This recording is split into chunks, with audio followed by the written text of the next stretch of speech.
Good morning. Let's see.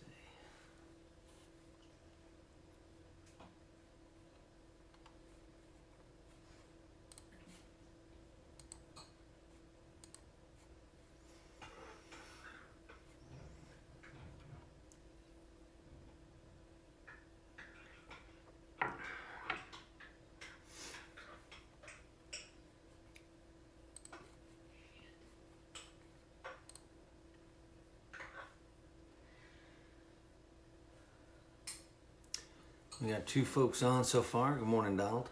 Excuse me.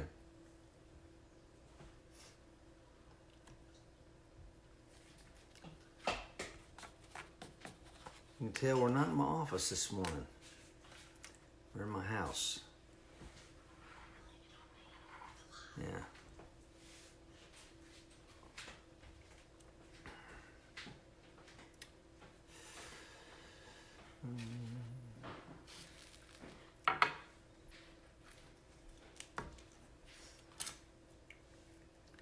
Got 4 people join us, 5 people.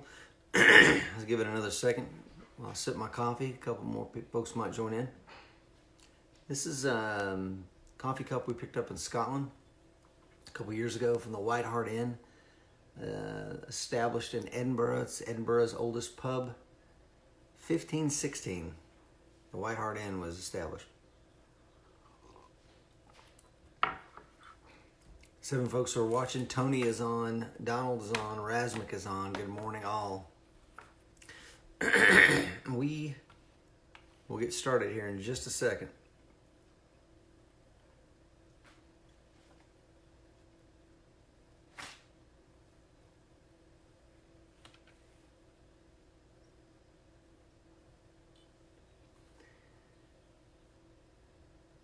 Dan is on.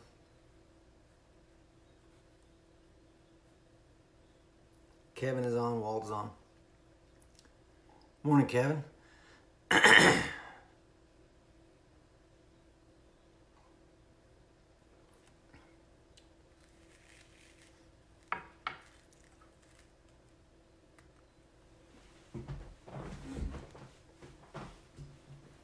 morning, Walt. Okay, let's go ahead and get started. Like I said, as you can tell, I am not in my normal office. I'm actually in my house. This is my kitchen. There's the coffee bar back there. I think I did one other show here and it crashed, so I'm keeping my fingers crossed that we don't crash the feed this morning, but we'll see how it goes. Hey man, good morning and welcome to Coffee with Rich on a Thursday morning. We're going to do one tomorrow as well, but I'm going to probably, for the foreseeable future, now that I'm stuck at home, I'll probably do a Coffee with Rich on Monday mornings and then on Friday mornings. So anyway, thank you for joining me this morning. Like I said, my name is Rich Brown, co-host, co-founder of the American Warrior Show and the American Warrior Society. Retired Marine Corps officer, former cop, former Red Cross, disaster, what was I? Regional manager for disaster preparedness and government operations here in the great state of Tennessee. And we're going to talk a little bit about COVID today. And if you're like, man, I am done I really don't want to talk about it.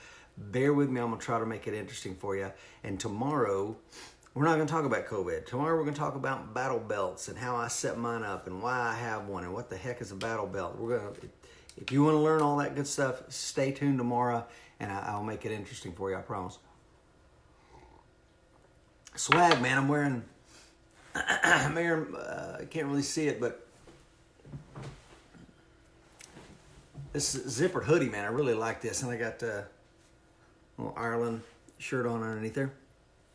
But swag, if you're interested in checking out what Mike and I have in the store, you can find that at AmericanWarriorSociety.com or AmericanWarriorShow.com and support the brand.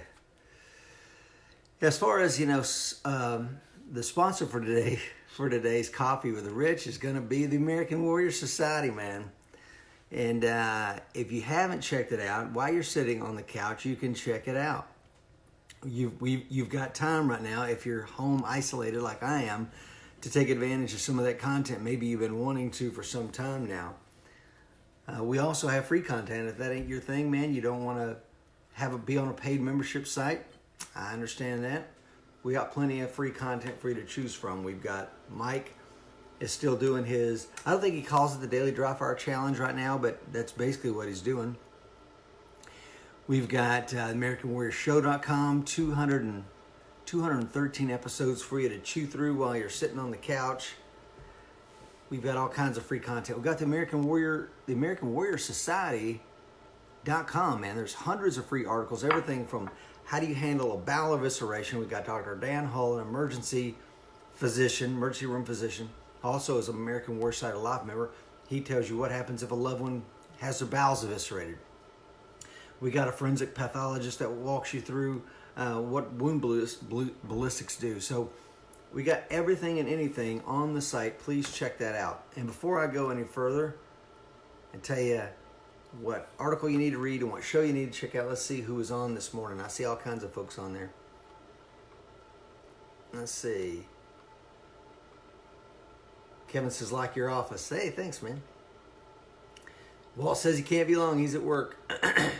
I'm glad you're working, Walt. Jeff says, good morning. Paul has joined us. My beautiful bride says, good morning, guys. Elke is on. Donald said, my wife is an essential worker who's required to have a permission slip to travel here in Texas. That's crazy. Walt, George Lopez is on. Rich is on. Nate is on. All right. Let's get into it a little bit. The show you need to check out, show 211, 212, and 213 are all kind of COVID preparedness and what we're grappling with here as civilian defenders or preparedness-minded individuals. So check those shows out. We got one more coming up. I think it's going to be 214. We're going to talk more about COVID, and then we're probably going to take a break from it for a while. We got some amazing guests coming up that you will definitely want to check out. The article, man, COVID preparedness tips. They're really just all hazards preparedness. That's, to me, that makes more sense than really getting pigeonholed into one thing. We talked about this before. The show Doomsday Preppers. These people were, my name is Rich. Welcome to my kitchen. I got a bag of dried beans and I'm preparing for an asteroid to hit or something. They were always preparing for something, a hurricane or whatever. Well, these are just good all hazards preparedness tips. So, and we'll talk a little bit more about that and some of the other things we're going to do today. But if you want to check out that article, it's in the links at the top of this Facebook Live feed. Like I said, tomorrow we're going to talk about battle belt setups and how I ran mine. Maybe you can give me some tips on it, but it's what I got together right now and pretty doggone pleased with it. Greg says, morning, Rich. Nate says, good morning. John is on. Christopher is on. Good morning, brother. Donald says, doomsdayers. We're spot on. Yeah, it's funny. You never really know what the event's going to be. And the other thing is, I'm not seeing a lot of panicking. People keep saying the word that people are panicking. I haven't seen it. Maybe it's by virtue of where I live out in the country. I have seen no panicking. It took us probably several weeks behind everybody else to finally run out of toilet paper. Ultimately, we did. But I haven't seen it. So, very thankful for that. And aside from one or two videos, I haven't seen Americans panicking. I've seen Americans doing some really good things. So, I appreciate that. If you're working from home, if you're self-quarantined, today we're going to have a little discussion on how I've kind of took my family full of adult children and assigned them roles and responsibilities and some of the things that we're doing here in our home and our family to be a little bit better prepared, and it's pretty neat. But before we do that, I want to talk to you about, we've been talking about mathematics and stuff like that. I'm going to share with you something that we worked on here. This is my little graph. I'll explain to you what you're looking at here. I based this on a 9-year study that me and a partner of mine did back at Parris Island. We were looking at attrition from the Marine Corps Recruit Depot. How can we reduce attrition? We wanted to be at or below 5% was kind of the goal. So in order to do that, we studied what causes attrition. So this black line, this black bell curve that you see is showing 60-inch recruits I don't remember exactly how short a person can be to ship to boot camp, but I think it was around 60. But I do remember the hard line was 80 inches tall, because we don't build socks and gloves, and none of our personnel carriers, nothing's designed for an individual that tall. Flak jackets, helmets. So there's a hard cutoff. You cannot be any taller than that, and you cannot be any shorter than that for the same reasons. So as you can see, from 0 accessions that's coming into the Marine Corps up to 20,000 in a given year, this bell curve indicates that the bulk of our kids coming in fall in this 68 inches to 72 inches. That's the fat part of the bell curve. That's where most of our applicants are this height. Now this red line indicates attrition. So what you'll see here is the really tall people and the really short people attrit at 50% roughly. And then you go down here to a person who's 70 inches and they attrit at 5% or less, the sweet spot. So when we put that together, and again, this is just me kind of drawing it from memory last night.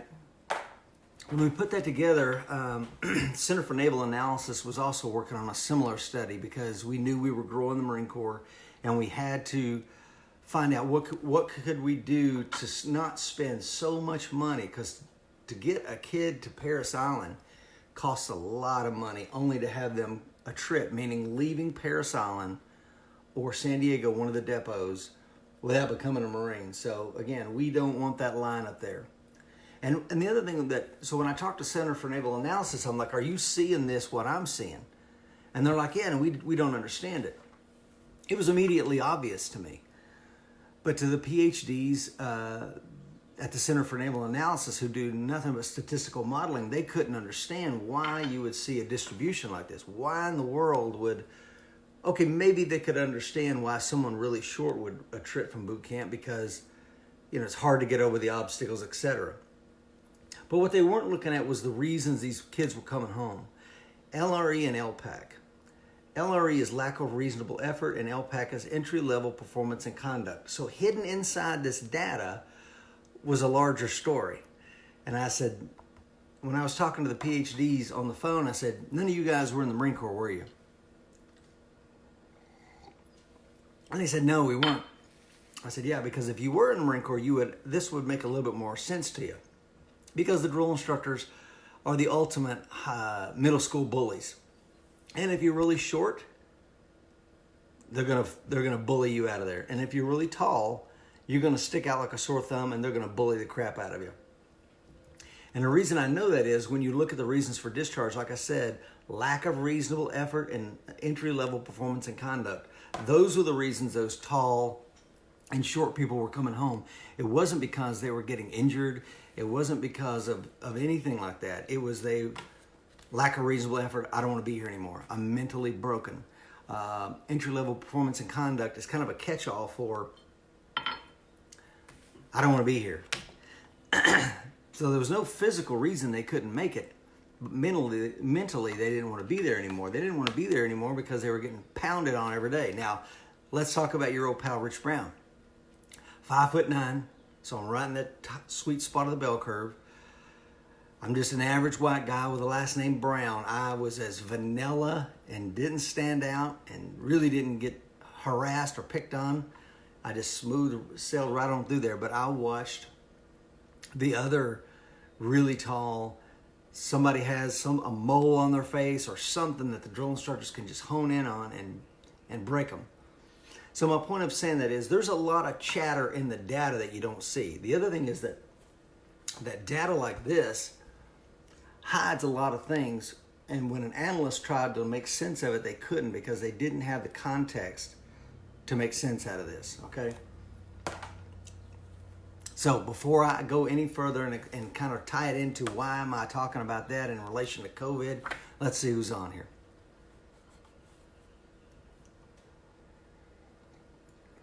Doug Ryans is on. Jason is on. Elkie, so most of your recruits were only 5'8". It seems like Marines are 98% 6 feet tall. Yeah, like I said, they were anywhere from 5'8" to 6'1". That was probably the 80% of the bell curve. And again, this is kind of drawn from memory, I just remember when we put this graph together, to see it in this way was really weird, and it took me a second, me and the other Marine officer that did the study with me, to really kind of like, wow, okay, I know why this is. This makes sense to me. I get it now. Let's see. All right, please like and share. I haven't said that yet this morning. Shame on me. Thank you. My old partner in crime, Mr. Mike Seeklander, is on, and he is, thanks for Mike for refocusing me. James says, good morning, all. Linda says, good morning from Fort Worth, Texas. So why am I talking about this? Because when people start, when you see people, let's look at the case fatality rate on COVID. Let's just look at case fatality rate. To me, it's mathematical misdirection. Because the case fatality rate today won't be the same case fatality rate in a month. And I'll give you another example. So when a new commander would walk in my office, and I'm supposed to be the operational analyst, if you will, Rich, what's our sales ratio? And I'm like, what do you mean? Well, Rich, do you know what a sales ratio is? Yes, sir, I do. Do you want the tour-to-date sales ratio? Do you want the year-to-date sales ratio? Do you want our 90-day sales ratio? Do you want today's sales ratio? Because they're all different things. So you decide what time period you're looking at, and then I can give it to you. So do you want Italy's case fatality rate? America's case fatality rate as of today? Do you want global case fatality rates? Wuhan, Hubei? I mean, what do you want? And then they're all going to be different. And when you see these articles coming out saying, well, the case fatality rate is only this or that, it reminds me of a road trip to Daytona Beach with my kids in the back seat. Dad, are we there yet? Why are we not in Florida? Well, we're in Georgia. Dad, you said that 30 minutes ago. We're never going to get there. Let's just turn around. It's never going to happen. It's like, guys, relax. If we stay on this trajectory, we're heading right to Daytona Beach. And then an hour later, we're still in Georgia because we still haven't hit the Florida Panhandle yet. Oh my God, this isn't going to happen. It's silly, but it reminds me of that. When we talk about mathematical misdirection, there's an interesting little, thank you to the 41 people that are on here. I'm going to tell you an interesting little math riddle, if you will, that illustrates mathematical misdirection, I think, pretty well. Before I give it to you, let's see who's on. James says, good morning, all. Chad Ray has joined us. Donald says, I read one article, 70% of our youths can't pass the entrance exam due to health psychological issues. That's an absolute fact, man. To find someone that's actually qualified to join the military today is almost impossible, because on the DD Form 2807, which is the medical pre-screening form, one of the questions says, have you now or have you ever had shortness of breath? And you check a box, yes or no. It's a binary response. That you either have had at some point in your life shortness of breath, or you have not. And if you check yes, then you're going to be diagnosed on the spot with I think it's called small airway disease or something like that. And you're going to be permanently disqualified. But again, any athletic teenager at some point running wind sprints for the football team or something has had shortness of breath. But if you answer honestly, you will be denied enlistment. So it is a very, very hard to get in today. Mentally hard too. A lot of the kids can't pass the ASVAB. So let's do this little mathematical misdirection. Bear with me here. Think about this. 3 traveling salesmen stop at a cheap motel for the night. They walk in. They've only got $10 each. That's all they got. That's all they can spend for a room. They each have $10. They walk up to the clerk and say, we need a room for the night. How much is it? The clerk says, well, it's $30. And they're like, fantastic. And they each hand over their $10. The clerk collects the $30, hands them a room key. They walk up to the room. Then it dawns on the clerk, wait a minute, this is Thursday. On Thursday, the rooms are only $25. So he calls the bellhop over, hands the bellhop 5 $1 bills. Says, take these up to the gentleman I just checked in and give them their $5 back. On the way up, the bellhop thinks to himself, I've got 5 $1 bills here. There's 3 men. I'm going to give them each $1, and he does. and then puts $2 in my pocket. So the men are happy they got $1 back, and they each spent $9 on the room because they each gave 10. They got $1 back. They each spent $9 for that room, plus the $2 in the bellhop's pocket. 9 times 3 is 27, plus the $2 in the bellhop's pocket. Where's the missing dollar at? Where did it go? Anybody got an answer?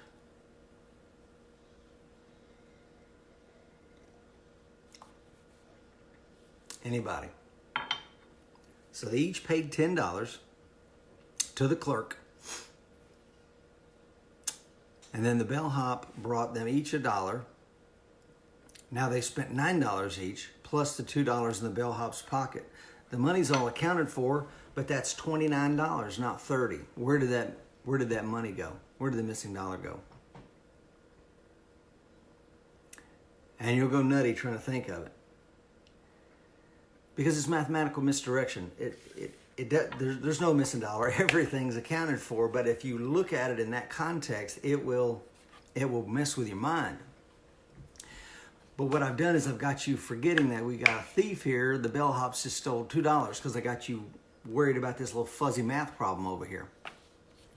So be careful when you have these folks that are saying that the COVID's not a problem, because look at the case fatality rate, or look at this number, that number. The other thing is they will make other, and all of this number, all of the math involved right now is fuzzy. There's no question about it. None of it is very reliable because it depends where you're looking.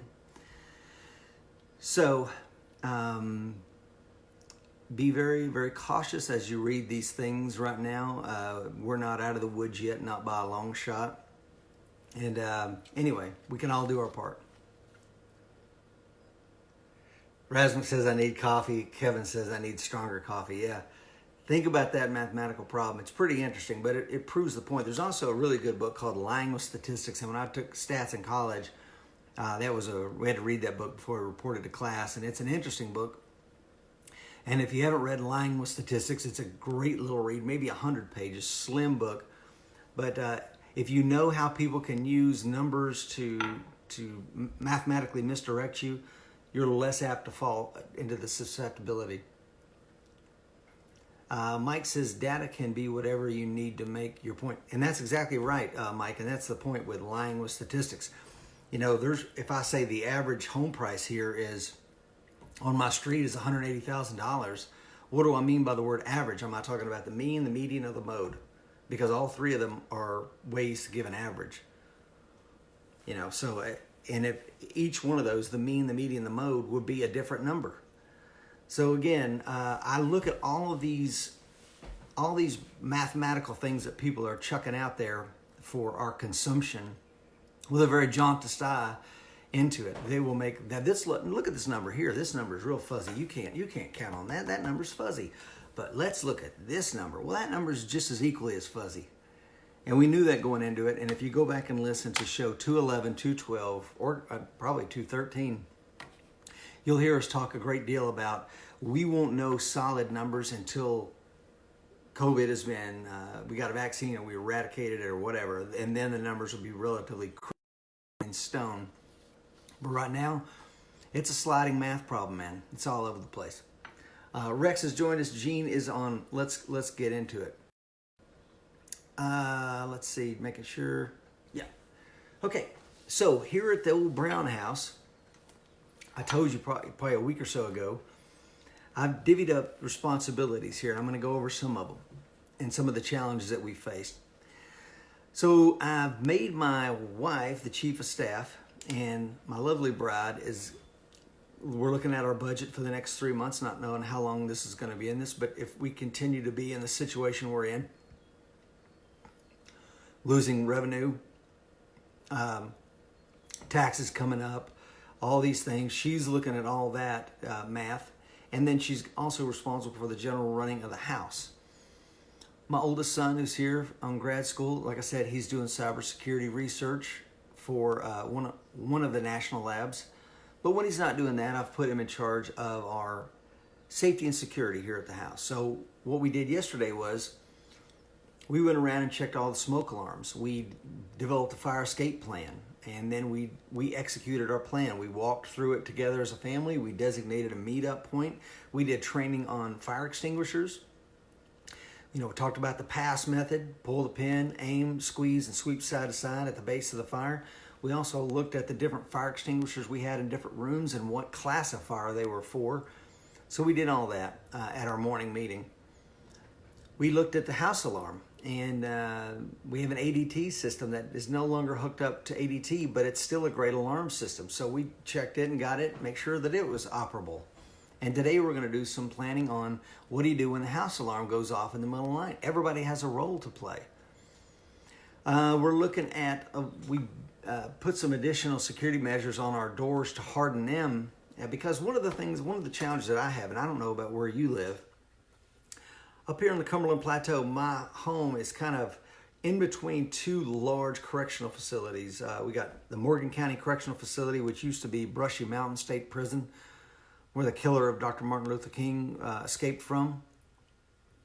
But now they built a big, beautiful, sprawling place, Morgan County Correctional Facility, and there's also one in Pikeville, just south of me. So as they continually release these inmates, and they're going to keep doing it, and they have to, that becomes a concern. So we put some measures in place to harden our doors a little bit more.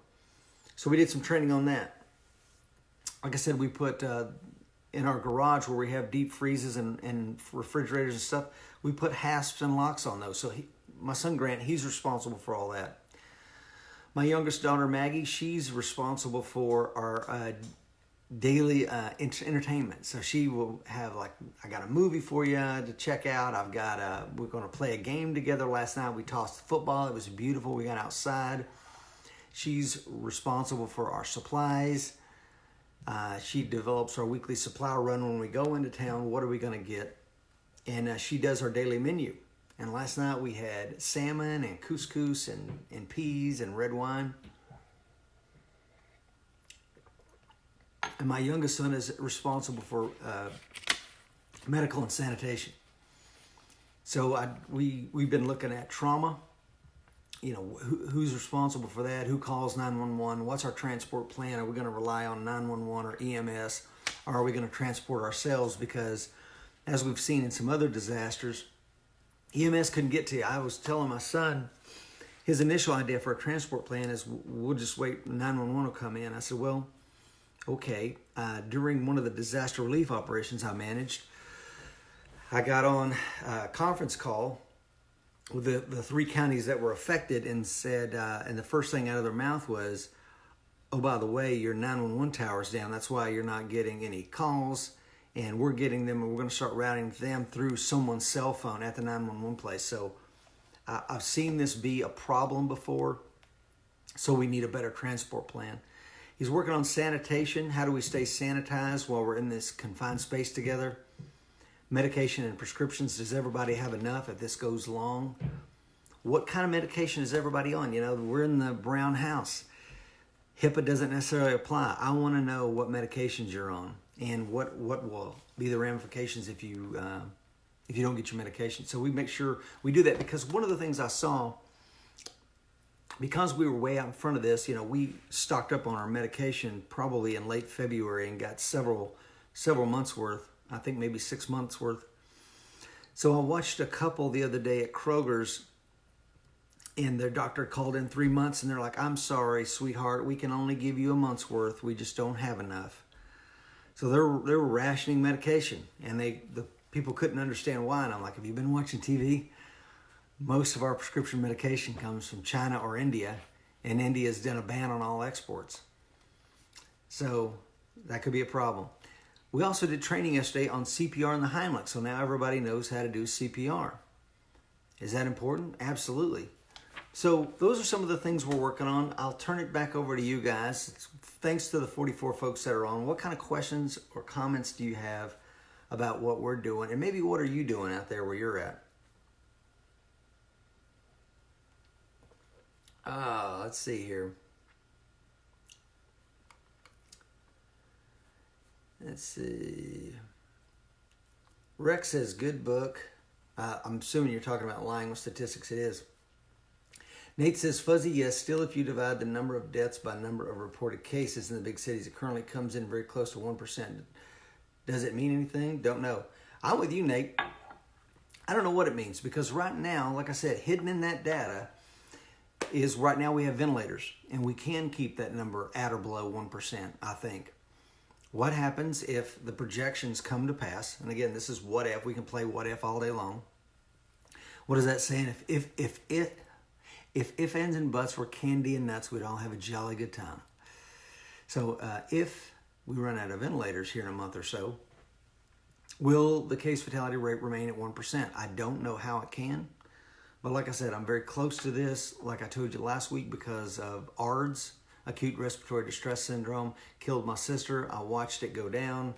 I saw them put her on this bed that could flip her upside down and everything that they tried. So I've seen that. There are only so many of those beds that you can do with people with respiratory failure. There's only so many full feature mechanical ventilators. When they're not available, I don't see a case fatality rate staying 1%. I don't know how you can do that. So again, hidden in that math is a lot of things you can't see. So I agree with you. Gene says, still crazy around here. Donald says, my wife is president. I'm the slave. It's a lot safer for me. Yeah, trust me, here at the Brown house, it ain't all been peaches and cream. I can promise you that. We've had our struggles with getting along because we all are adults here on the farm. And we're in close quarters, and of course we love each other and we're working together as best we can, but that doesn't mean there's not a hiccup or two along the way. Let's see, Donald says we got 2 big mean dogs and 1 crazy sumbitch that carries for security. Yeah, I don't, man. I got an Irish Wolfhound, and they're very docile dogs, and I think Mary would probably help them take the flat screen out the back. Elkie says, Pinot Noir ideally with salmon. I think we ended up, I don't know that we have any Pinot here. I think we ended up having Cab. Cabernet Sauvignon, not a Cab Franc. Anyway, yeah, I agree with you. Pinot Noir would have probably been better. Christopher Hallmark says, I think that's great to not only keep the house in order, but to keep you off from going stir crazy. Yeah, having roles and responsibilities, and if we meet every other morning at 9 a.m. and just kind of report back, this is what I'm working on, these are the supplies we need from town. I'd like to teach a class on whatever. I think our long-term storage plan for food might be this or whatever, but everybody has a role to play, and we're all in this together. Like I explained to them, it's kind of like we're on our own little lifeboat here, and we can't just go crazy and eat all the supplies at once. And we have an opportunity to do some learning and training and growing as human beings and work out and do yoga. And we got YouTube, put the yoga on the TV and go for it. Rich said, there are meds that by law cannot be dispensed without an exam every 30 days, and you cannot get more than 30 pills at a time. Yeah, Rich, you're right. What I saw was not the case. The doctor had called in some sort of excess supply, and they were just, I listened to the Kroger lady myself, the pharmacist say, well, we just don't have enough to give you everything that your doctor prescribed right now. Let's see. Dan says, what about making disinfecting wipes or rags, reusing? Yeah, I shared a really neat video with some folks yesterday. My daughter Maggie came upon it. You could probably reuse them, although at some point they'll break down. If you have paper towels, you can saw the roll in half, get a really good set of paper towels, saw the roll in half, take your 1/3 a cup of bleach to a gallon of water, mix that, pour that into the empty container, add that wet half-cut roll of paper towels, pull the center out, and then you'll be able to just pull them out just like you normally would. So there are ways that you can do that. Certainly, you can find that online. It's a great little DIY solution. Alan says, putting up cameras this coming week, have food supplies, still slowly adding, not hoarding. hardening entry points, both of us trained in CPR and first aid, meds good to go. Awesome, Alan, yeah. And again, like we talked about, if you're already ready, you don't have to get ready. Up here, it was kind of a non-event. We went out and got some additional stuff when we did the math in February, and we just sit back and watch everybody else twitch on the vine, you know. But Mike and I have been talking about preparedness for years. I mean, when you're responsible for an entire state's worth of disaster preparedness, you're probably a little bit prepared yourself. And like I said, it's not paranoia, it's just preparation, man. Preparing for a house fire here. Do house fires happen? Absolutely. Some of my family and friends have had their house burned down. When I was on a disaster assistance team, a DAT team in the Red Cross, I used to go to their house the morning after it burned down, or that night we'd get a call and I'd go over there and we give them a credit card with money on it. I would do the calculations as to what that family had earned, and we would give them some immediate financial assistance, whether that was drive them to the hotel, put them up in a hotel for a few days until the insurance could kick in, and hand them a credit card with our American Red Cross donated dollars so that their family could get food and some essentials, man. I've done that. So, you know, we're preparing for all that stuff as much as we can. It's all hazards preparedness. But I'm glad, Alan, that you and your family are staying safe out there. Gene says we've got a good supply of what we need to get by for a few months. And the pets as well. Yeah, don't forget the pets. We're out in the middle of nowhere. I'd like more gas and propane, but we do have some extra, yeah. Elke says Pinots and Sauvignon Blancs for me, and Jack and Diet Coke. Nice. Donald says I'm one heck of a cook. All right, anybody got anything else for me, man? I've kept you guys on here for 40 minutes. I appreciate you joining me. I just wanted to talk through kind of what we're doing here. And tomorrow we will come back on and talk about battle belts. And then after that, I'll probably do a COVID-19 talk every Monday morning at 6:30 Central Time. And then we'll do a coffee with the rich with some other subject other than what we're all experiencing right now. So anybody have anything for me? If not, I'm going to let you get on with your day. Thank you for joining me. I'll give you a minute to throw up a question or a comment.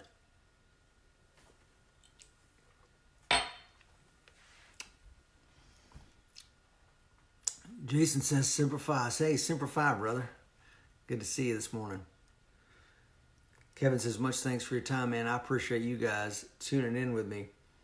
Donald says, outstanding stuff. Elke says, thanks, Rich. Got Mike's DDC coming up in a few minutes. Yeah, cheers. Yeah, Mike, join Mike over at shooting-performance.com, and he's going to be doing some dry fire routines with you. If you're sitting at home right now, is a perfect time to get your dry fire on. Get that rifle out and work your rifle. Work on mounting the rifle, sweeping that safety. There's a lot of productive things that we can do right now. It doesn't all have to be doom and gloom. You know, a lot of us have been going 90 miles an hour. This is a time to slow down, spend some time with your family, make some improvements around the home, and do your part to flatten that curve out. Let's see. Alan says, good info as always. Chris says, have a good one, Mr. Brown. Thanks. And Donald says, absolutely. Guys, be safe. Join Mike over at Shooting-Performance Facebook page and go through the daily dry fire routine with Mike. Until then, till tomorrow morning, we talk about battle belts, 6:30 Central Time. Stay safe, because the fight is coming. Be ready.